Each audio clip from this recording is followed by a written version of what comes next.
আমার আল্লাহ বলেন, হে পৃথিবীর মানুষ, হে আমার বান্দারা, তোমরা দুনিয়ার মধ্যে গিয়েছো, আমি তোমাদেরকে দুনিয়ার মধ্যে পাঠাইলাম।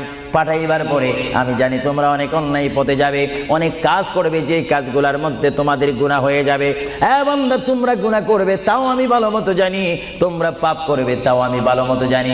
বান্দারে, পাপ করার পরে, গুনাহ করার পরে একাই কি মসজিদের মধ্যে তোমরা কেঁদেছো, রব্বানা যালামনা, বলেন রব্বানা যালামনা আনফুসানা ওয়া ইল্লাম তাগফির লানা ওয়া তুরহামনা লানাকুনান্না মিনাল খাসিরিন বলে বলে মসজিদে কেঁদেছো, আসরের নামাজ পড়ে কেঁদেছো, যোহরের নামাজ পড়ে কেঁদেছো, মাগরিবের পড়ে কেঁদেছো, এশার নামাজ পড়ে কেঁদেছো।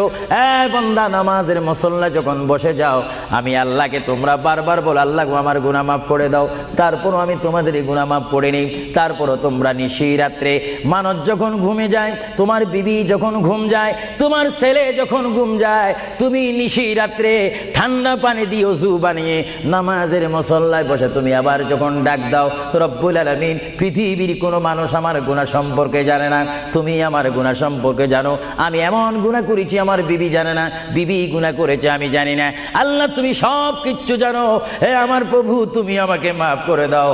আমার আল্লাহ বলে, তারপরও যদি তোমাদেরকে আমি মাফ না করি, তারপরও বান্দা, তোমরা আমার রহমতের দরজা থেকে ফিরে যাইও না।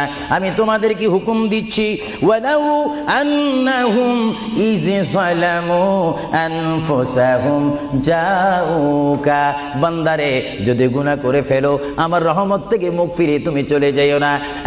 বান্দা, আকাশ পরিমাণ যদি গুনাহ করো, পাতাল পরিমাণ যদি গুনাহ করো, সাগরের পানি পরিমাণ যদি গুনাহ করো, পাহাড় তুলনায় যদি তুমি গুনাহ করো, আমার দরবার থেকে তুমি নিরাশ হইও না। বান্দা, আমি তোমাকে একটি রাস্তা বাতাই